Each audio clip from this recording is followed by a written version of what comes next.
If you put an insurance policy in an irrevocable trust, that's what's called an irrevocable life insurance trust. Like, even if you didn't know that, like if someone said, I didn't know that, that is what you created. So once you put that policy in there are ways to get it out, but it's like a legitimate loan. When you borrow their money and you don't pay it back, right, there's a tax implication on it, just like if you take out a loan from a bank and that loan defaults. What were some of the things that you learned that, wow, they're not telling us in the community, so we can help build actual wealth and not just getting by, not just existing as a business? Most people in the industry, they're more focused on the idea of just selling products versus solving problems. So for me, I'm very solutions focused. I've always been the guy that's going to ask questions.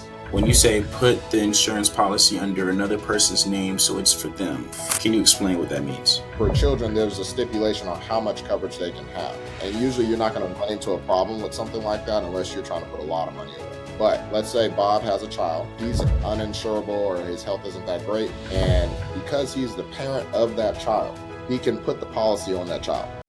What's going on, family? Welcome to another episode of the Family Table Podcast. I am one of your hosts, Marcus. Dr. T.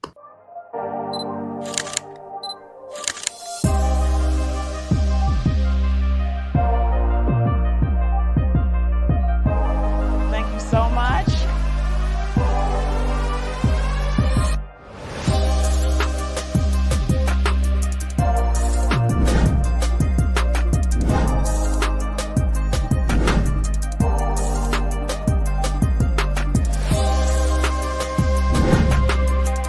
Have an amazing guest per usual, like no other. These episodes always kill the game. We love to give out free game, especially when it comes to the family business space. And of course, we had to bring an amazing person in. We just learned that he already added one additional to the family. You know what I'm saying? So we had to, that's even better. So I want to go ahead and introduce my man, Brandon Cole. How you doing, man? I'm good. For those who don't know me, I'm Brandon Cole, work in the financial services space. Glad to be here. Glad to share some knowledge and possibly learn a couple things too while I'm here. Yeah, of course. So I know you said you were in the financial service space. Could you go more in depth and kind of like tell our audience what you do, who you serve, how you help people in more detail? Absolutely. So the financial space is kind of broad, right? I know that's kind of a vague term, right? I consider myself more of what I like to call wealth solutionist. So in a nutshell, I deal with predominantly financial planning space. So that's dealing with estate, tax, and financial planning. So when you mix and mash those together, you have some different strategies that are utilized that the average American doesn't necessarily know of. And my goal is to bring those strategies of the wealthy to not just our people, but the people that need to know most, right?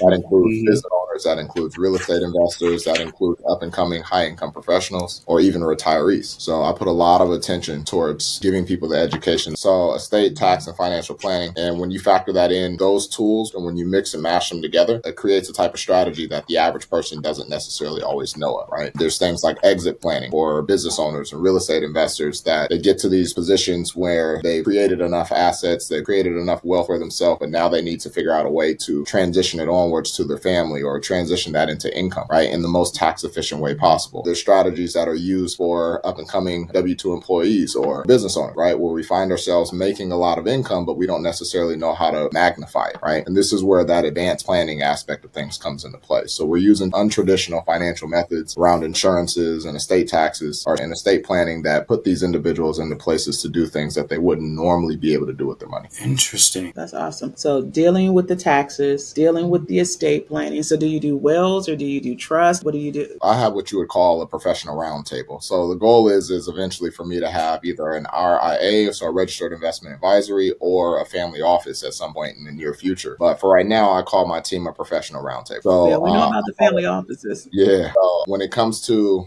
and obviously because you know, right, there's a certain stature that you got to have in order to claim that status, right? But I call my team the professional roundtable because I pretty much acquired what most people have a hard time putting together, which is I have an estate plan, a full estate planning team. I have a full tax planning and CPA team, as well as myself and a counterpart of mine handle all the financial advisory and or insurance-based solutions. So we all work together on our clients' behalf to be able to create the most efficient resources and services for them. That's dope. I want to tap into some of the things that you said because I'm writing notes. I'm a note taker. You know, note takers are money makers in my eyes, right? And so can you break down what a family office for the audience is for them to know? When looking at everything, a family office, think of them like your own own private team of financial professionals, right? And that may not just be a financial advisor and somebody that does taxes. That might be private equity. That might be mortgage advisory. That might be business attorneys and tax attorneys. You basically have a whole private team of people that are working directly for you. And usually these family offices, they don't, for example, I'm not saying that I know your guys' pockets or anything, but you can't just walk up to a family office and say, hey, I need X, Y, and Z. You need a certain threshold of wealth for them to even consider having you as a client. And they only have,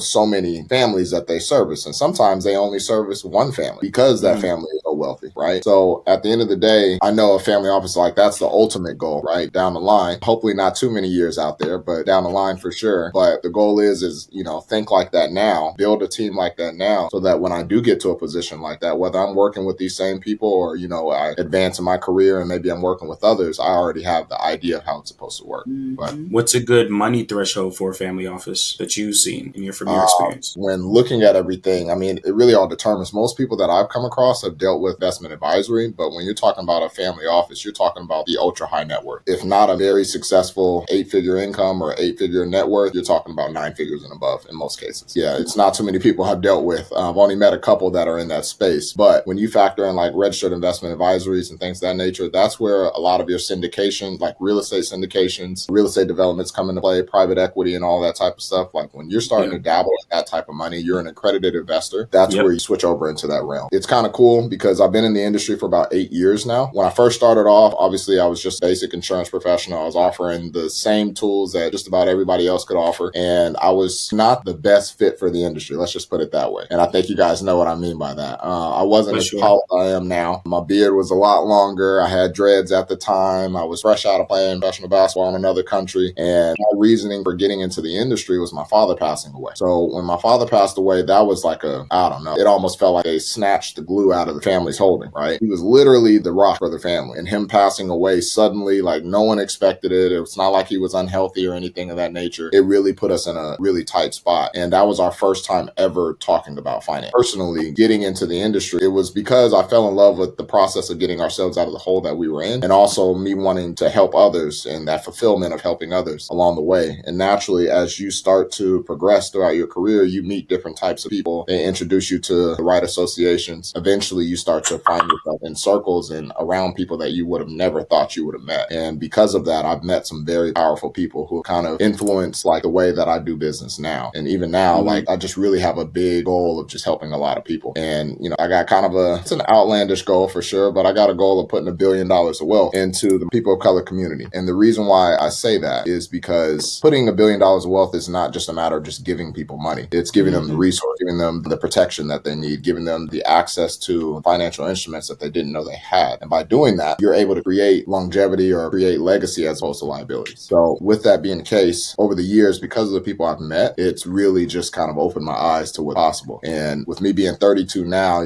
there's a lot I hope to accomplish by the time I'm 40. And I think it's very well possible to be able to do something like that. Let me ask you a quick question. When you kind of got into this space, was it crazy interesting to see how people were moving their money and how they don't share it with everybody, and that they only share one portion in the community about, when I was doing insurance, it was about final expense. That's all they wanted us to push, final expense. Not letting us know that there are other investments that you can actually do with insurance. Not letting us know that you need a key man insurance for your business, because that's how companies fail. If you don't have the extra money in case something transpires, that can replace that person within the business. How do you feel about that? What were some of the things that you learned that, wow, they're not telling us in the community, so we can help build actual wealth and not just getting by, not just existing as a business, and we're actually an employee of our own business instead of being an actual owner and being able to take that and go somewhere else and do something with. So what was the one thing that made you say that aha for you? Yeah. So when I first started, I was more shocked at how much fluff or how much keeping up with the Joneses that most people were doing, because naturally I had people that supported me, and that, and when I say support, I don't mean they gave me money or anything, but they just were supportive of, right? So when I went off to college to play basketball and got the scholarship and did all that, there's always been people that have just been kind of following my progress. When I finally met with some of these people once I got into this industry, it blew my mind at where everybody was in their finances. Not that I was counting their pockets or anything of that nature, but it really opened my mind to the idea that, holy cow, people are not doing as well as they try and act like they are, right? And it wasn't until I started understanding the other aspects of the insurance industry. When we first started off, they offered IUL and they offered term and things of this nature, but they were selling these products as just like life insurance. And then it just so happens to have long-term care, life insurance. And it just so happens to have, this cash value. And the way they pushed those products was that, hey, 15 years down the road, 30 years down the road, you could have X, Y, and Z. And it wasn't until I met somebody who said, no, if you do this right, people can have money next month. And for me, I'm like, whoa, wait, what? Because, immediately I started thinking to myself, well, okay, wait a second. Well, who's doing that? Because the people I'm talking to, they barely got $100 or $200 to spare every month. And he said, well, Right. Different categories of people. So it's not just about just leaving everybody else behind. It's about educating them on what they could do. And then obviously in any business, you have a target market that you go for. You may service multiple people, but there's a target audience that you're going for. For me now, after, the successes and everything that I have, the people that I deal with now, business owners, real estate investors, high income earning professionals. That's what I target, but I service everyone. For me, that aha moment was when I started to realize that most people in the industry, they're more focused on the ideal of just selling products versus solving problems. Yeah. So for me, I'm very solutions focused. I've always been somebody, and I get it from my dad. I've always been the guy that's going to ask questions. I've always been the guy that's like saying, well, wait a second, why are we doing this like that? If we can, there's obviously, you're giving us these books, we're reading these books and everything else, and we're hearing how strong and powerful these things can be. Why aren't we doing that? Right? Mm-hmm. Just mentioned, people should have key man policies. People should have estate plans. People should be understanding the intricacies of tax planning, because estate planning and tax planning is more important than growing the wealth to begin with. Because if you can't, so what was the last part that you guys heard? But you ended off on, we heard that the tax planning was the last part. Okay. So I like to say that estate planning and tax planning sometimes is more important than just building the wealth itself, because you can build all this wealth, and if you don't have the right infrastructure to protect it all, your family ends up squandering it, or they don't know what to do and they end up losing it. Right. So with that being the case, I try and really put a lot of focus on making sure that people understand what they need to know. And I'm kind of, for a while, I was like the black sheep, and I kind of still am, because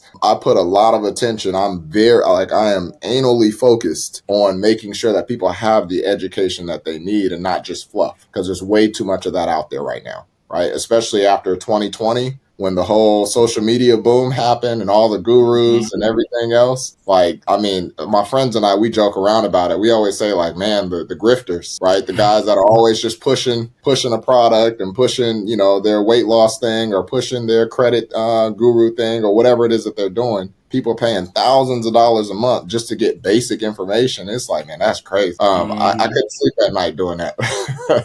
I agree.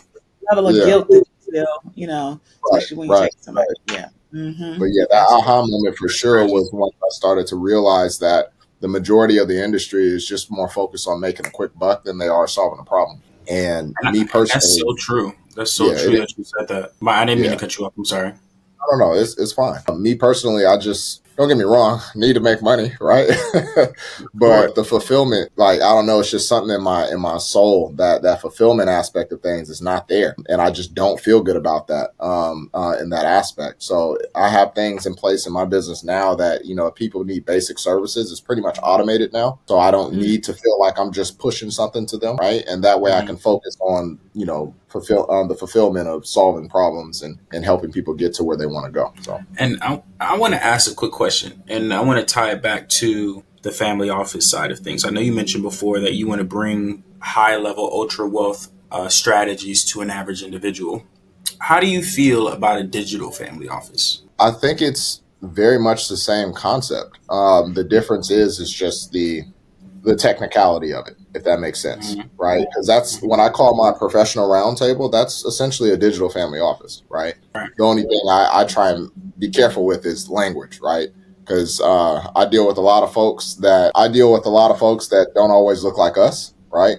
And trust me, anything that can be used against you will be. Doesn't matter how much service you provided for them or whatever else. If they get any type of feeling that oh, I don't like what he said, or oh, he said this, and they go to try and regurgitate that back to their financial advisor or something like that, trust me, they try and use anything that they can against you. So I'm very cautious when it comes to the words that I use, especially when it comes to my license, right? As I'm sure your mother knows, like there's certain things that, like, for example, with insurance, yes, it's a tool that can be used as an investment, but technically speaking, it's not an investment, right? And I could literally lose my license if I just went on my social media and just started saying IUL, whole life, their investments, and because they're not. Right? Yeah, I literally had a conversation with a financial planner, and she had mentioned that she can't say certain things publicly. I think she's with like Northwestern or something like that, and she literally can't say certain things publicly. She really can't say anything publicly on social media because of how restrictive they are about things that you like, language wise, on how you say certain things.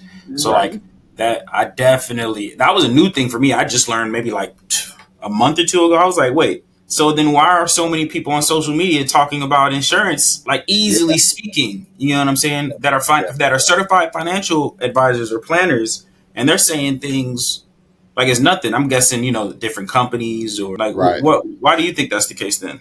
I'm glad you brought that up.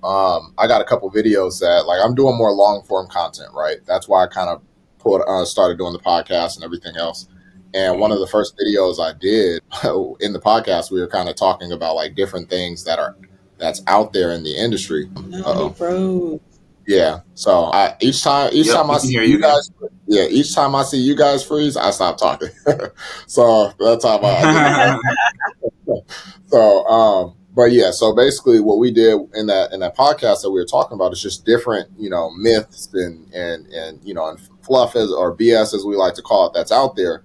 And I'm not trying to call out any other professionals that are out there, but there's a lot of fluff, a lot of BS that, I mean, it just is what it is, right? They give us a bad name, right? So with that being said, for financial advisors, number one, they can't speak on any guarantees at all because there are no guarantee products when it comes to the stock market and things of that nature. It is literally illegal for them to say that, oh, this product is going to guarantee X, Y, and Z. They cannot do that, right?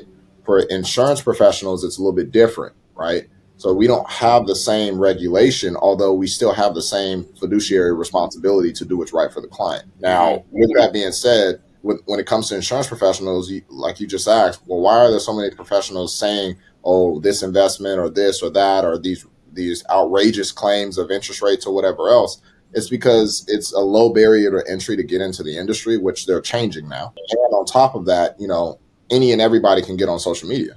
Right. So for the very same reason, I know this is a controversial subject, for the very same reason that some people feel that everybody shouldn't be able to get their hands on a firearm. That's kind of my belief when it comes to the insurance industry. Everybody shouldn't just be able to get on the internet and say whatever they want and there not be any repercussions. Right. So I always say when people hear that information, like, listen, but don't just act. Right. Because I got a lot of people that reach out to me. They find my social media content and they say, man, Brandon, my policy doesn't do anything like the one that you just talked about. And then I take a look at it and I'm like, holy cow, like who did this to you? Like, this should be a felony. Like, that makes no sense. I'm not talking about people putting them 50 or no, I'm serious. I'm not talking about people putting $50 or $100 away a month. I'm talking about people putting $30, $50, $100,000 away a year, and their policies are structured all incorrectly. It's scary. It really is scary because that lets me know that some of those other representatives that are out there that, like, yes, they may know a little bit about what they're talking about because they've seen enough other people talking about it, but they're not structuring the policies the way the person's asking to happen. And that person. So how do you vet them? You said, how do you vet them? The agent or the client? Yeah. Oh, the agent. Yeah. How do you vet them? It's very simple. You stress test the information. Number one. So for example, if someone says, hey, for example, they find my video on my social media and they say, hey, and they try and take it to their agent and they say, hey, do you know how to do this? Well, if they ain't brought this up to you, you shouldn't be asking them at all. It's that simple. Correct. It's almost like going to a foot doctor and asking them if they know how to do, heart surgery. Why are you bringing, like, go to where where you got the information from, right? But then didn't you say the information could be wrong information or not correct or fluff information? Exactly. So so nothing should ever happen based off of one video that you saw. Like there's more than enough research material that you can find along with that person's content that should help you be able to make a decision. For example, with my content, I try and answer questions that people have. I don't just put out right? I try and answer questions that people have so that they have a better idea as to how to solve problems. So I use case scenarios without obviously saying my client's name or putting out their finances out there. I try and use case scenarios to show how to solve certain problems, right? So that it can create exposure, right? So the person can now say, okay, I didn't know you could do that. Or, oh, I didn't know it could be used like that. Oh, I didn't know that this was an option to me, right? And that way when somebody reaches out, now we can have a conversation. It's not just like, hey, I want an IUL. All right, cool. How much money you want to put into it? And then we just, no, like, there needs to be a plan behind it. So like I said, I'm a little bit different though. That's valid. Okay. I can see that. Okay. So I you guys froze on me for a second, but I'm a little bit different in the sense that I want to make sure that we create an actual plan for what you're trying to do. So if you say, hey, Brandon, I want to put this money in there, why? Like, why are you putting it in purpose? Yeah. Why are you? What's the purpose? That's right. Because if you don't, you want to guide them in the right direction. That might not be the one that they need to do. They may need to do something else instead that'll give them a better return and a better tax advantage. But because they're hearing all the time, oh, you need to do this, you need to do this on IUL, that might not be for you right now. You may need to build your way up to that point. Yeah. And I think because we're so inundated with so much information that we're overloaded. Yep. And we're just overloaded. I mean, what would you say about that, Marcus? Because we hear stuff all the time. We're like, well, wait a minute, hold on. Let's lay out. I definitely agree that information is overloaded. Like I can't even tell you how many insurance agents we've interviewed that give similar but different information or added on information or detailed versions of what someone else had mentioned before. It's like or variations, right? There's just so many different things when it comes to the insurance industry. It's like you really just have to go to the insurance site and like watch the course yourself as if you were to become an insurance agent to know all the information. You know what I'm saying? That's really like what a person would really need to do in order to say, yeah, I know this. Like, like this is what I need to do. But people don't think about that. I'm sorry, it's not. I consider it like a dating app. You have all these options and you're thinking you're going to find that one, but it's really there to confuse you, okay? To continue to have you keep coming back because you say, oh, I tried this policy, I tried this policy. And I know that was a crazy analogy, but that's what dating apps are for. They're not there to connect you. Some of these insurance policies are not there to give you the right outcome. It's just so you can just keep lining their pocket, okay? Well, like with some of these terms, we had a situation with one of our mentees. She had this policy for over 20 years and it had ran out, right? She was getting ready to renew. And, we told her about some options, but we told her not to cancel that one, but here's some other options. She canceled it and she died the month later. And she didn't get the other policy and her family had nothing because she was looking at the shiny syndrome, the shiny object. Right. She's hearing all this other different information, which I'll know. Don't cancel what you have for right now, and if you cancel down the line, but get something else in place, but just don't go without. And then her whole family, they couldn't do what they needed to do in the process. So I want to piggyback off what you said because you asked a question earlier. I forgot which one of you asked it, but one of you said, "How do you know you're dealing with the right representative?" Right. So here, for anybody watching this, here's a couple base foundational elements. Right. Number one, if you're getting this policy and the purpose of this policy is to grow cash value, you have to understand that health is a huge indicator of this. So it doesn't matter how much money you have. If your health is down the drain or you have all these things going on with you, and even if somehow you get approved for this policy, that does not mean that your policy is going to perform well because the cost of insurance is going to be way higher than what it's supposed to be, right? So if you are that person, if you are maybe, your BMI, or in other words, your height and weight is a little out of whack, right? You're on the heavier side, right? Or you have a bunch of medical regardless. Right. Yeah, they're going to do a medical regardless. You got a bunch of stuff going on with your health and everything. Well, if you get approved, chances are your policy is probably still not going to work in your best favor unless you just got a crap ton of money. And I have some clients like that where they get approved, their health isn't great, but they got $500,000 to play around with. If you don't have that, then I wouldn't recommend you doing that. You can get the policy on a child or a spouse or somebody else. Number two, when they're structuring the policy and you're looking for the best growth, you are not going to have some giant death benefit. So when we hear the idea of buy term and invest the difference, or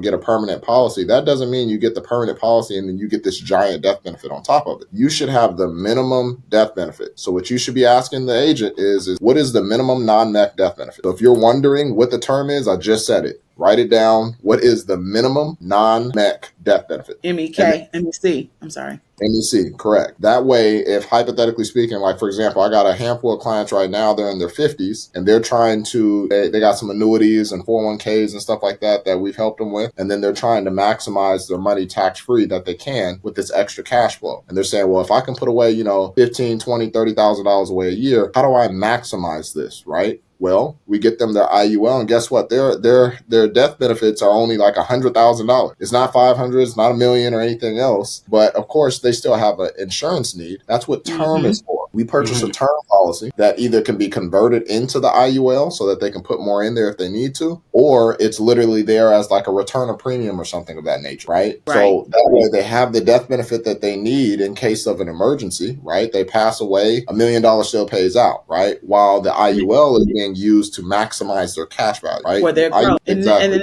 And not to cut you off, in this particular situation, she had nothing but a term, because that's all. Again, they would come into the communities. She was 70 years old. She didn't know that she needed to have something else in addition to, and she just had, and all the money that she had into that policy, it was crazy. And then to walk away with nothing, and to die 1 month later, it was just a very sad situation. And then we had another situation yesterday. A person's in a wheelchair. They had some situations. He's like, oh no, I can't get an IUL. I would have to put it under my son's name. I said exactly. And what I expressed to him, you probably have to do it under his name, because you can't do it under yours because of some of the health challenges that you have. So we definitely have to make sure that people know these options, like you said, or they're going to need to have a ton of money. It's going to be one or the other. And I just hate that they had to put so much money up, because they're trying to, if they had did some things before, they wouldn't be in that situation right now to have to do that. You'd rather have it and not need it than need it and not have it. And exactly. But when you say, just for the audience to know, right? When you say put the insurance policy under another person's name so it's for them, can you explain what that means? Hey, Marcus, can you repeat that one more time? Yeah, can you repeat that one more time? You said when you put the insurance policy under another person's name. Yeah. What do you mean by what? Can you explain how they can do that? Like how can a person do that? What does that mean? How does it still connect to them? Yes, great question. So let's assume that you have children, right? You got a 10-year-old child or something of that nature. God forbid, Bob has a 10-year-old child. He's not very healthy. He doesn't have a spouse, or his spouse has maybe passed away, or maybe his spouse is not healthy as well, and they want to get a policy on their child. In that scenario, it's like the perfect situation. In fact, a lot of the wealthier families that we know of, when we hear about the Rockefellers and all these wealthy families, they did that all the time, right? But now there's a stipulation on how much coverage that child can have. Can you hear us? Yep, I can hear you guys now.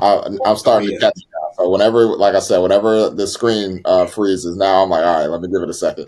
We just keep going, because it's gonna pick up. Got it. So, so for children, there's a stipulation on how much coverage they can have, and usually you're not going to run into a problem with something like that unless you're trying to put a lot of money away. Right. But let's say Bob has a child. He's uninsurable, or his health isn't that great. And because he's the parent of that child, he can put the policy on that child. And when it comes to underwriting, the underwriter is going to say, well, why are you putting so much premium towards this child's policy? Why does this child have so much death benefit? And the argument here, the case that we're making is that if we were to do this same thing under my own policy, the cost of insurance would eat up the premiums that I'm building or that I'm using to build cash value. And it's a justifiable cost.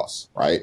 So the parent is the owner of the policy and the payer of the policy. The child is the insured, right? The child is not going to need the money for anything in particular, right? The benefit to the child is that if the parent passes away 10, 15 years down the road, there's cash value in the policy that the child can now inherit, right? Whereas the parent, while he's alive or she's alive, can use that cash value as they see fit. Now, let's say we use a different scenario. That makes sense. That's the situation from the one that we had yesterday that I think that would work with that particular situation, what you just said. But in this child is actually 17 years old. So I still think it would benefit them, because they're going to be 18 in a few months. So I think that's the route. Personally, that was the route. Age limit? Is there an age limit for this strategy? So there's not an age limit for that strategy. But once the person becomes an adult, this is where things get a little bit tricky because insurance companies don't like you purchasing life insurance on another fully capable adult, right? So, for example, if Marcus tries to buy a policy on his mother, the insurance company is going to say, why is Marcus the owner of this policy when his mother is working this, that, everything else? Why is he the owner of the policy, right?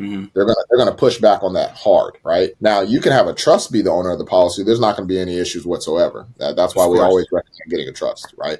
Right, But right. Owner, payer, and beneficiary and all that. Exactly. And depending on the circumstances, a lot of cases, like for example, we call that like the family bank. Like I describe the IUL and whole life and give it a second. You're good. Okay. We can still hear you. So I describe the IUL, whole life, or I like to call them insurance contracts because it doesn't matter which one it is to me. But when it comes to max funded insurance contract, I describe that as the dual interest account. Like that's something that I'm trademarking, everything, right? And the structure of that is dual. Where did that come from? It was very light though. I don't hear it anymore. Yeah. Okay. It's gone now. Yeah. So the structure of the policy is solely based on, I should say that the structure of the policy is based on the family. Some people it's very straightforward. Others it's a little bit more complicated. But for example, let's say we want the trust to be involved, but we don't want to necessarily put the policy in the trust just yet, because once you do that, you don't have the same control over the policy that you would if it was personal. So not everybody knows that, right? We hear a lot of people saying like, oh, you should have an irrevocable trust and you should put your insurances in it and everything else. Is like, oh, don't do that just yet, because for a lot of people, they're not in a financial position where they can afford to put and put all this money into this irrevocable trust. And then now all of a sudden you're like, oh, I want to borrow, I want to do this. And now there's tax implications, right? And these are the things that not everybody talks about that I'm not going to say it makes me mad, but it's like, it does kind of make me tense up because people come to me saying the same thing. And then when I tell them that's not how that works, as you can imagine, they look at me like I'm the bad guy sometimes, right? Because they're giving them the glitz and glamour and not giving them the, what potentially can be the pitfall of what the situation is. Right. This is why we pivoted our message to, instead of saying how to like how we, right? And so, Rennie, you still there? Yeah, I'm still here. The last thing I heard you say, this is why we pivoted our message. So I want to make sure I hear this. Yeah, we pivoted our message to, instead of saying how to do something, to how we did something, right? So you can't come for us saying, oh, you taught me the wrong method. No. We're just teaching you the experiences that we put in place. You know what I'm saying? These are the options for you. You have multiple options and you have to choose which one best fits your needs. Because we can't make that call for you. You have to make that call. We can give you, suggestions based on the parameters that you've given us, but we're not going to make that choice for you. You're going to make the choice for yourself and what's best for your family. I'm sorry, son, I didn't mean to cut you off. But that boils my skin when folks be like, I'd be like, look, folks want you to do it all for them. I said, no, you need to have an understanding. That's the problem. You can only pay for something. And then if it doesn't go out the way you want it to, then you want to blame the person when we keep telling you need to read the information. Right. And have understanding. I want to play a role play real quick, if y'all don't mind. I want to do a role play. So let's say a person's making $40,000 a year, right? Our skin color, black, let's just be honest. They get approved for an insurance policy of, let's say, $85,000, give or take, right? Let's say they don't have a house. They only have a car, right? Just an average Joe, right? Okay. And they want to get a trust in. Like, what would be your suggestion based on your experience? Yeah. For an average person, because that's the people that are listening right now. Yeah, definitely. So here's a couple things I want to say before I answer that. So your mother just made a very valid point, which is why I say don't just take things for face value. Yeah. So if you like something that somebody says and that's resonating with you, number one, look at a little bit more of their content and make sure that's not just a one-off video. Because by the way, a lot of people on social media, all they're doing is regurgitating something that they heard somebody else say. Just so you guys know, like 90% of people, like that's exactly what they're doing. And how do I know? Because a lot of people literally just take my videos and they just regurgitate what I say, or they take my videos and they do the little split screen thing and they just go like this, and then they say, contact me. And then these same clients come back to me and say, hey, I was talking to them and they said that they do what you do. And I'm like, I have no idea who that is. right? But using the scenario that you just mentioned, once again, this is why you don't buy people's courses and stuff like that on trusts and everything else, because like a lot of that information can be free, or at least you can go to a community kind of like this where you can get the education that you need, right? I know some people, they're putting out courses for like $5,000, $10,000 to understand how to use trusts and everything. And it's like, there's plenty of YouTube channels that you could just go on to right now of attorneys telling you exactly everything you need to know, right? So see, I don't know if people know those attorneys. Do you know some attorneys that people can go research to be able to get that information? So, for example, the attorney that I deal with, the institution is called Empowered Network. That's their DBA, but the actual law firm is called Inter Vivos Law. I could provide the details for you guys so that you guys can add that. I would have put it in the description and everything. What'd you say the name was again? The attorney's office is called Inter Vivos Law. They're all over the United States. I actually know one of the managing partners or partner owners, whatever the titles are. He and I work hand in hand. He's in my emergency. Let's put it that way. But basically, I send people either there, but keep in mind, you're dealing with an actual estate planning team, attorneys. They charge you, for the service that they charge you for the service that they provide. Now, using the example you just gave me, though, hey, I'm making $40K a year. I understand the value of a trust because it's better to have it and not need it than need it and not have it. But I don't want to spend a crazy amount of money, right? If someone doesn't have like an actual estate just yet, I wouldn't recommend going to Glenn just yet, right? My guy at the estate planning interview. Right. I would probably recommend another option. For example, we have a service that we offer through one of our insurance providers where if they get a life insurance, which in this case it'd be a lot more than $85,000. They can get up to $2 million. They can get up to $2 million in coverage, and when that happens, if they're approved for that coverage, they get a free will and a free will. So now they're still able to get trust. Is there an echo? Yes. There is a serious feedback. Okay, that's all. Is that on your end, my man? Because I feel like it's not on my end at all. That's so strange. So I just muted myself just to see what would happen. I don't know if that was me or not. Say it again. I was saying I was just trying to mute myself and see if it would. Yeah, because I muted myself just to be on the safe side. Okay. Yeah. So I'm not exactly sure.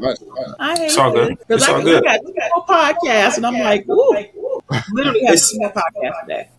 The thing is that, and it's all good. This is why we have the team on the back end that can make this seem seamless as on what. But you said that you would recommend getting an insurance policy, and with that insurance policy, they would get a will and a trust. Now, my challenge to that is if they were to get a will, they'd still have to go to probate. And then my second question for that is, even if they get a trust, I'm assuming you would recommend a revocable trust, because an irrevocable trust is a lot more expensive and there's a lot more tax implications that are along with the irrevocable trust. Correct. 100%. You're right on. You're right on track. So why recommend a will? So a will it's directive. For example, you can have a trust. You can have a trust established and everything else. But for example, here's a perfect scenario.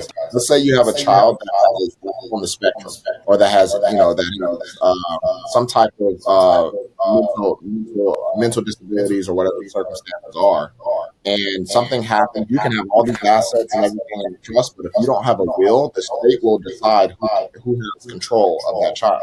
So the trust is very valuable too, but the will it still serves the purpose. So the will is not necessarily for your assets, it's for a directive, right? So you kind of need both.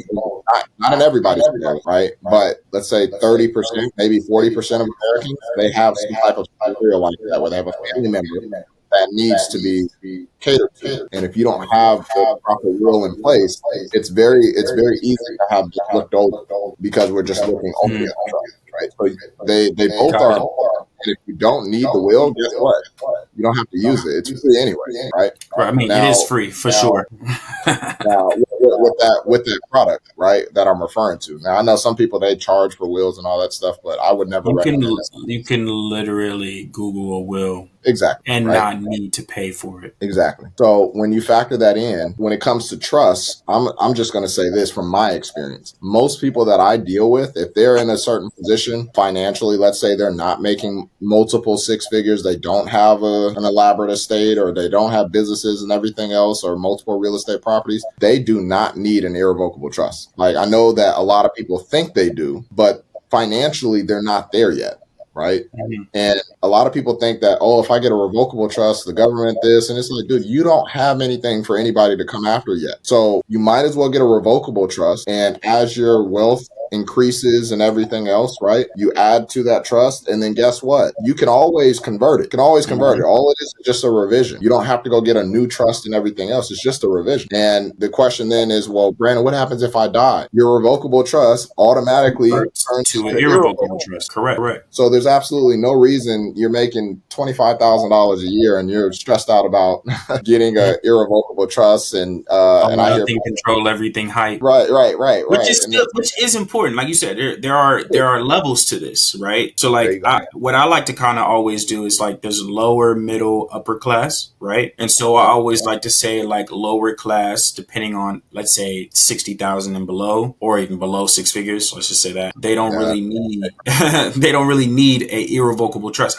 Someone literally just asked me this like 2 weeks ago. Like, hey, what do you think we should do? I'm like, nah, they don't need an irrevocable trust if they're below six figures. They need to be making, I personally believe, from my experience in having a lot of trust attorney friends, minimum $200,000 at the bare minimum. Even $100,000, you're at a breaking point where you could just fall off. Right. You know what I'm saying? $200,000 is where you should start exploring, the irrevocable trust field, because now you're starting to establish some form of assets in this regard. So like, this is just how I personally, like I said, based on experience, this is my final question in regards to the will and trust thing. And I think that this may be a limiting belief. This may be lack of information, right? I'm not sure. You said that let's say in this particular scenario, that a will can be, you should have, a will plays this role when it comes to a revocable trust, right? And so couldn't you just have the will in the trust instead of having it where the will is separate from the trust? No. So not separate. Not separate. Oh, okay. No, we're on the same. We're on the same page. Okay. Got it. Not separate, because we all know that a will, it's not going to stop anything from going to probate. You have to have a trust if you have it. It's that simple. I mean, Chadwick Boseman, who I found out was dating a friend of my friend's. Sounds familiar. Chadwick Boseman is Black Panther. Yes.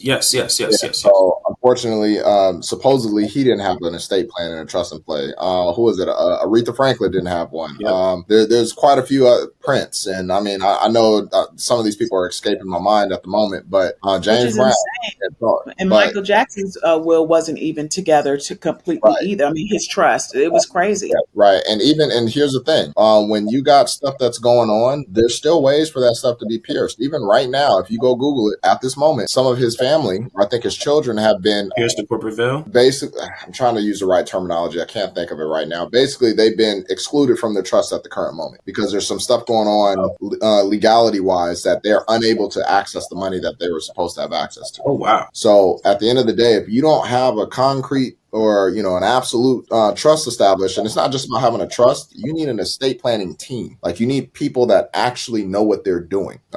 Can you guys still hear me? Brandon, you there? Yep, I'm here. Yeah, I can hear you. Yeah, so I know you said you need an estate plan, which was good. Team, like a team that can estate plan team. Like, as you develop in your life, you become more successful, you make more money. Those trusts and everything, that estate plan, it's going to need to be revised, just like a business owner, right? Mm-hmm. You started your business and it was worth a couple $100,000. Now all of a sudden it's worth 8 figures. Well, guess what? That buy-sell agreement that you got when it was only worth $500K, it's void, null and void now. It's not the same as it is or it needs to be now, right? Mm-hmm. There's just different things that as your career progresses, you need a team that can follow you along with that, right? That has experience, not somebody that just happens to be in the estate plan. You want a team that's going to actually help along the way. 100%. I I 100% agree. Here's a common question, and I know, Mama Mia, I know you got a question. Oh, I think you're muted. All right, we still can't hear you. Sorry about that. I actually had to hop off because I had another podcast at 3:30. No, do your thing.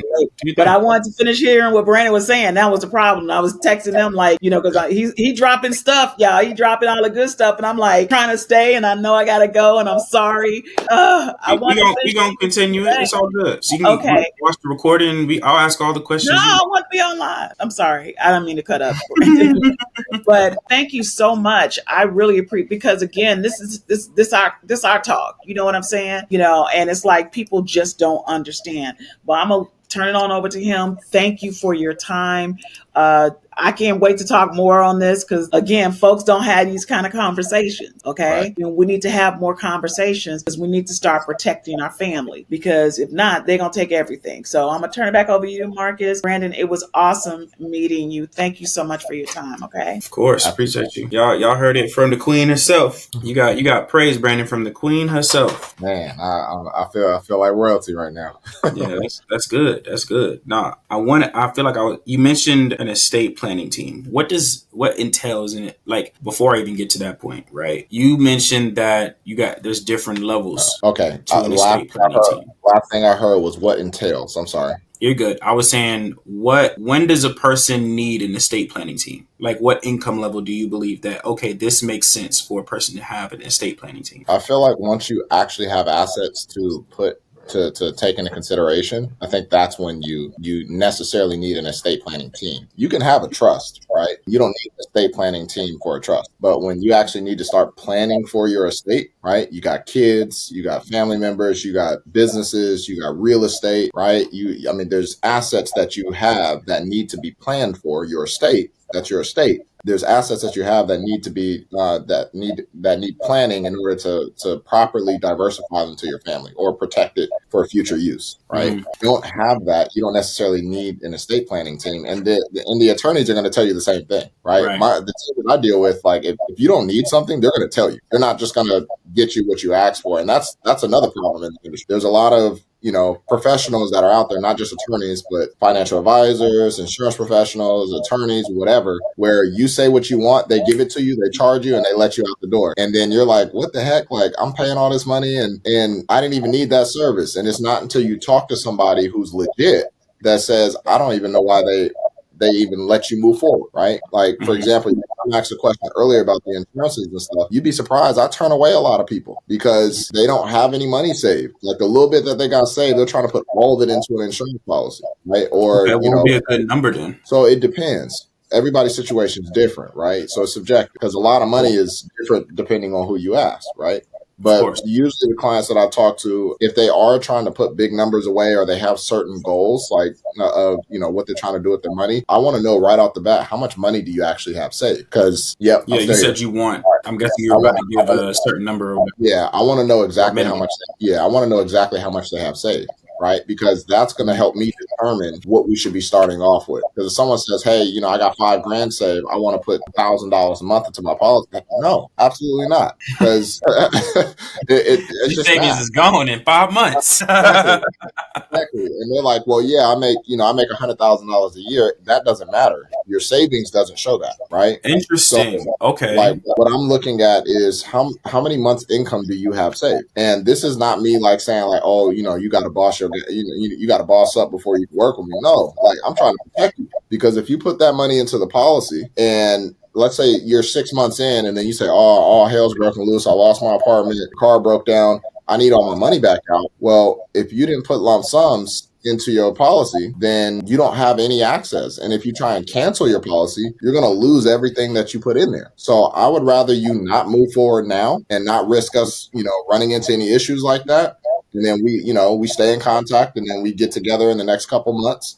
Once we we create a game plan to help you save more money, right? Mm-hmm. In 3 months or 2 months or 5 months or whatever, we get back together and now we do it. Then me just throw you into something just because you said you wanted it, and now you're looking at me like as the bad guy. Like I know it's a very egotistical thing of me, but I don't want people to be able to say, yeah, this is the guy that got over on me. Like I'm trying to avoid that at all costs, right? So maybe I'm thinking too much about what other people think, but I care so much about doing right for people that I'm willing to turn them away, right? So, but as far as like the estate planning and everything else, like you're asking, once you actually have an estate, you actually have assets to pass on, that's when you need a team. As far as a trust, I think you should have a trust in general, because if you do purchase your first house, or you do got cars or small assets or something of that nature, it's just good to have. It's protection, right? And if you can get it for free, like I described, why not have it? You could just have it and not need it, and then when you do need it, guess what? You don't have anything extra for it, right? So, yeah. Man, you just gave me like 2 questions already. This guy, they gonna get some real value off this podcast for real. Okay, so man, okay, I don't know how much time you got. Like, yeah, no, I'm good. I blocked myself out until about 1:30, almost 2 o'clock. Okay, cool. So I gotta ask this, Sure. because you said something I've never heard an insurance agent say ever, is they look at your savings account to dictate if you need an insurance policy, right? I've never heard someone say that in my entire life. All right, say You know what I'm that saying? last question again. You froze up. Yeah. So you said that you look at a person's savings account to dictate if they need an insurance policy or not. So I want to play like a scenario real quick. I've never heard that before from any insurance agent. So Okay, so excuse me, Marcus. I'm going to have to reschedule my other podcast because it's not letting me record because you're still on this one. Okay, that's fine. because I mean, we're still on. you could have just texted me that. I did. You didn't respond, I mean, and you I could still have just, 2 more podcasts. just communicate to the team. I'm on with her because it was my time, but I'm gonna let you finish with Brandon. I will reschedule with Miss Crystal because his podcast, because you're still on with his podcast, but it's not allowing me to do it. That's cool. Right. You know, wait, which one do you have? Which are you I'm doing on the Fanpreneurs or are you doing the PKT one? I'm on the PKT. I'm on with her now, and it's for some reason it's not allowing me. I hate that this is recording, but they'll edit it out. For some reason, it's not allowing me. We should be able to do. You should be able to do it at the same time because we've done it before. That's what I thought, but it's literally not letting me do it. That's fine. Do it through Zoom or something. Okay, excuse me. No, let me stop there. Do your thing. All right, so let me make sure. Freddie, you can still hear me? All right. So your question was, because I didn't get to hear the whole question because you had blocked out, or you had frozen up. But you said you look at the person's savings, and then that's the last part I heard. Okay, yeah. So I was saying I've never heard a person say that you have to look at this in the savings account to dictate if they get an insurance policy. So my question is, what is a nice minimum for a savings account for it to be worth it? Yeah. So or someone to be like, you know what, you should explore an insurance policy at this point. Yeah, 3 months income saved. 3 months income saved. And then you should be like, all right, now we can explore an insurance policy. Got it. Right. Got it. So keep this in mind. This is also why I started putting a lot more attention toward different types of professionals, because I realized as I was working with people that don't necessarily have the money that they have, it always came back into the same issue. Like 70% of the time, I would get a message saying like, hey, something happened. I need to lower my premium. And it's nothing wrong with having to do that, but it's the fact that they're turning around and then saying like, hey, I need to get money out. And because they haven't funded it enough to get it out, nothing's worse than telling them like, hey, you can't get your money out, right? Because then it goes from them, the plan that we created, everything, all that goes out the window. They don't care about that anymore. Now all they think of is that somehow I got over them. And it's like, whoa. Let's sit back down. Let's go back over it. I'm usually able to retain all my clients. I have like a 97% persistency. Most clients stick, literally over 90% of them. But every now and then there's that one disgruntled client and they feel like, like somehow I may have gotten over them, which is obviously not true. But what I wanted to do is I've made it so that like, hey, look, before we can put any, big amounts of money or anything like that into an account, you need at least 3 to 6 months income saved if you want to put lump sums and everything else. Otherwise, if you want to start small and do $200 a month or $300 or something like that, that's fine. But just understand it's going to take time for you to have cash value. Now, to combat that though, this is why I tell people you want to have at least 3 months to 6 months income saved or a year's income saved, right? Why? Because if you got $50,000, you got $30,000, you got $100,000, you inherit some money, you win the lotto or whatever, you got this extra money. Well, guess what? If an emergency happens, you got money and you don't need to touch your IUL. You don't need to touch your whole life policy. I'm not saying that you can't, but you don't need to touch it. And now when you have extra money in there, you're not thinking, okay, how much monthly am I going to do anymore? What are you thinking? Oh, well, I got $50K. I only need $10,000 in case of an emergency. That means I got 25, 30, 40K maybe to be able to work with. And now you maybe can take a lump sum and put it in there. Now you do have cash value. Most of my clients that I deal with, they're usually all putting a lump sum and then they put their monthly on top of that. But that's because they have the money to do it, right? That's why I try and educate people that, like, if you're, if you only got like $1,000, $2,000 saved, be careful with getting those policies, because $100 is a lot of money to you. $200, $300 is a lot of money to you compared to somebody that has 50 to 100,000 saved. Right. That's why I say it's all subjective. So when you look at it, it's not that people can't get a policy, but they need to take into account what they're actually capable of doing 100%. and protect them, protect the agent, as well as protect the company. So that way it's a unison decision to move forward, and they'll respect you more for it as a representative if you say, like, hey, I don't know if this is the right time for you. And that's why I refer them to like a high yield savings account or something like that. Right. So at least they're earning something better than nothing, right? So, but that's just my kind of opinion on that.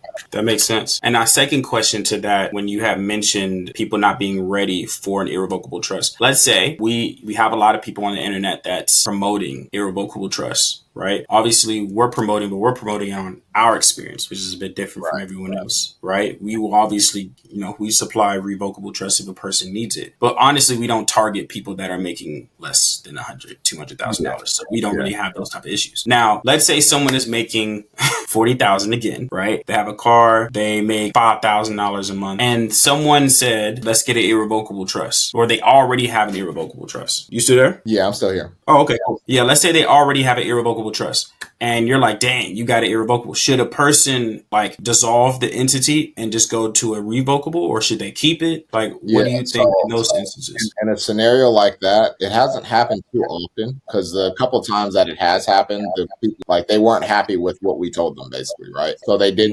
followed through with our estate planning team and everything else. So I don't know what that scenario happened, but the one time that we did end up helping somebody in that scenario, what they end up doing is basically having a dissolved trust, and they had revocable established, because literally they established the irrevocable trust, and then they needed to make changes, and then they couldn't. They had literally just got out of a divorce and a bunch of other stuff, and if he would have kept it the way it was, he would have been screwed. He would have been absolutely screwed, because he had assigned all these assets to his now divorced wife and everything else, and like, luckily they were both, the wife and him, were on the same page, and they needed to dissolve the trust so that they can do what they needed to do. But if they didn't, well, he would have just had to lay in the grave that he dug. Does that make sense? So you can always dissolve and things of that nature. It's a process. It's going to cost you money too. That's why we say do it right the first time, so you don't have to pay a bunch of money to get it redone. Because, for example, another example of like what you're describing, there's a lot of people out there talking about these spendthrift trusts. And can you hear me? Yeah, I can hear you. Okay, cool. Yep. Well, another example of what you're just talking about is like these spendthrift trusts. Like, a lot of people are talking about them, right? Oh, I could hide 90% of my income in a spendthrift trust. It's like, dude, it does not work like that, right? Even the IRS is putting out statements like, hey, be careful. If yeah, you can do it. Yeah, you can set it up and everything else. But best believe, if you get audited, which I guarantee you will, it's extremely hard to abide by the rules of the spendthrift trust. And I'm not just saying that because, I have the experience. No, because I speak to my estate planners, and I ask them, like, hey, what do you think about this? What's your opinion on this? Like, when does this work? When does this not work? Right? And who it works for is those very high net worth individuals, right? Where they have millions of dollars and everything else to deal with. It's not the same for somebody making six figures, right? The cost of the trust itself, $25,000 and $10,000 a year, or however much it costs, you're going to pay less than that in taxes. But what you would have paid in taxes, you're paying more to the estate planning company. And a good estate planning firm will tell you that, right? Right. Now, the ones that are predatory, they don't tell you that. They just tell you, you need this, you should do this. And you got people that are worried about stuff that's not even in their class, not even in their tax class. Right. Said it best. There's levels to it. For sure. 100%. But yeah, let's say that you guys are doing what's right out there for the people. So I appreciate that. Yeah, man. Now, mind you, we've been one of those people that would promote irrevocable trusts, and it backlashes because of lack of information. But at the time, of course, we weren't aware that it was because of lack of information. Right. We were taught this is what we knew at the time. And this is where vetting the person is so important. Right. So we were listening to a person that taught us about trust, but the information was incorrect. And so when we taught the information that we knew, because obviously we're going by our experience, we were viewed as the bad guy because we were like, yo, this is not the right information. Right. So we had to completely shift our entire brain and relearn from scratch, read certain books from scratch, you know what I mean, about trust, you know what I mean, to actually learn this material so that, and our reputation completely switched. We completely was able to be known for something completely different. So quick question, if someone wanted to learn trust, right? Not like they shouldn't, like if they didn't want to pay for a program, if they didn't want to go out, they just wanted to like read, be informed. Are there any books or any recommendations that you have that they can like soak up information to be knowledgeable? Because I firmly believe that a person, no matter if you go to an attorney or not, they need to be at least surface level knowing what they're going there for. You know what I mean? Bare minimum. So like, is there a book that you would read on those regards? I'm going to recommend one because it's intertwined between both of the discussions that we talked about today with insurances and and trust, revocable, irrevocable. So what would the Rockefellers do? They talk about the concepts there quite a bit. A really good foundational start, right? I'm not talking like high level. Give me a second. I hear you. All right. Oh, okay, cool. So I'm not talking like high level, like it's general concept. And then when it comes down to the estate planning team that you're dealing with, let me take that back. The estate planning team that I deal with, they have a whole database of videos, brochure information, anything that you need. Like if you need a special needs trust because your child has special needs, they have a page document that basically says everything you basically need to know or why you might need this. And then they got a 40-minute webinar video that you can click and watch on your own time. Oh, wow. Right.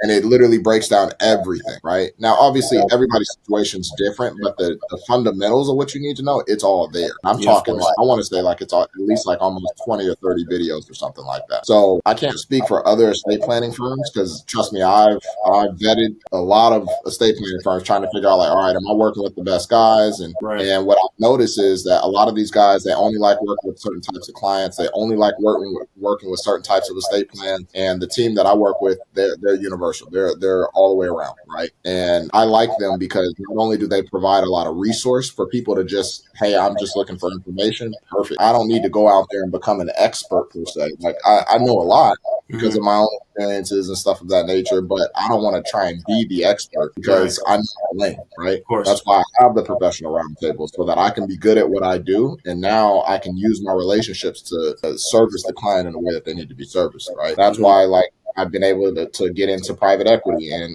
real estate syndications. That's why I've been able to have the associations with estate planning, tax planning, etc. But at the end of the day, I think the biggest thing is just making sure that they have the information that they need. So whoever you're going to, they need to have something. They need to give you something. If it's, oh, you got to call us and then we charge you by the hour, I wouldn't recommend going because it's showing you right off the bat that their focus is what?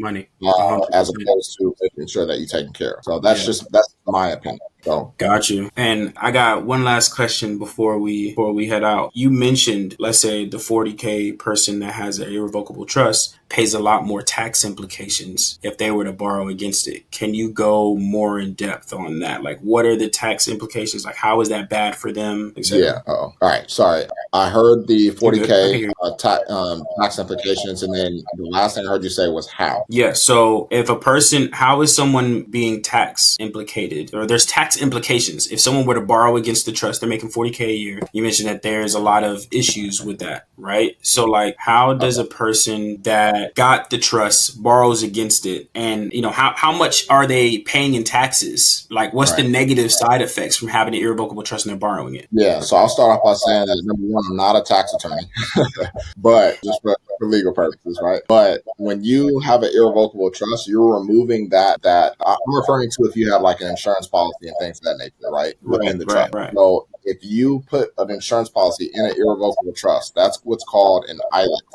right? An irrevocable life insurance trust. Like, even if you didn't know that, like if someone said, I didn't know that's what I was creating, that is what you created. Correct. So once you put that policy in there, there are ways to get it out, but it's like a legitimate loan, like a real loan. Not like a regular life insurance company, right? So when you borrow that money and you don't pay it back, right, there's a tax implication on it. Just like if you take out a loan from a bank and that loan defaults. See? Yeah, I can hear you. It's a real loan. Yeah, so it's basically like a real loan, and essentially it would default. So when it comes to that money being in that trust and being in that life insurance policy, you no longer have control over it. So it's a separate entity that you're pulling that money from, and the trust itself has taxes that it has to pay. right? So irrevocable trusts have their own tax bracket and everything else. And depending on the circumstances, how it's set up, what's in there, et cetera, that tax liability can be higher than your personal taxes, right? That's why they say, depending on the circumstances, you have to be careful with what you're doing. That's why I say, like, somebody that maybe is only making $40,000 a year, they may not necessarily need an irrevocable trust. But when looking at everything, it normally comes down from how you're accessing that money and what you're using it for, right? Because if you're not planning on paying it back, you could definitely find yourself in a taxable situation. Which means when you say default, it means that it'll be counted towards your income. Correct. Got it.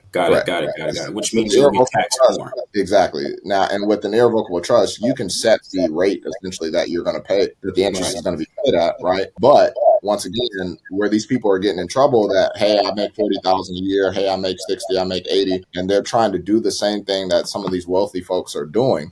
Let's see. All right. And they're trying to do some of the same things that these wealthy folks are doing, but they don't have the same type of money. Well, they end up finding themselves in these weird situations where they're owing taxes or whatever else, and they're like, oh crap, I didn't know this was going to happen, right? Like I think your mom said, they see, or maybe you said it, they see the glitz and glamour, but the rest of it wasn't explained to them, right? I have some clients that have these irrevocable trusts, and for example, we do a lot like with charitable trusts and things of that nature to help offset tax liabilities. We do too.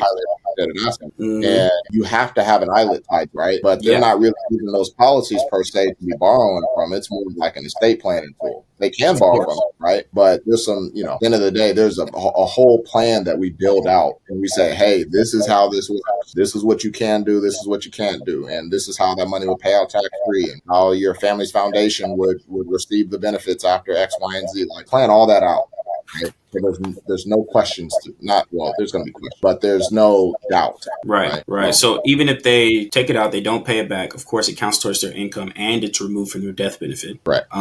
So that's double that you're getting. Double loss. Sense, double loss. Right. So that's like, and I'm asking these detailed questions because a lot of people, like I said, they're not getting all this information. They're just not. They're not getting all this information. They don't know. I didn't even know the savings part when it came to the insurance. Right. No one even told me that. So that's new information, which we will also then include within what we have going on so that we know who, make sure that these people are getting things situated. Now, of course, the greatest part is that we haven't had any of those issues because we deal with 6 figures and above type of situations. And if you're not a 6-figure earner, then our goal is you're not ready for that yet. You need to make money first. Right, then we're going to go to that point. So that's kind of like how we kind of structure our offers in our business, is that you gotta make money first, make 6 figures first. Then we're going to protect that money with trust and everything and policies and et cetera, which is pretty smart. You know what I mean? So, I appreciate you giving this game, man. This is some good stuff right here. I even learned a lot. The reason why in the beginning I had mentioned a digital family office, and of course we were doing it individually, like you were. Like you had people like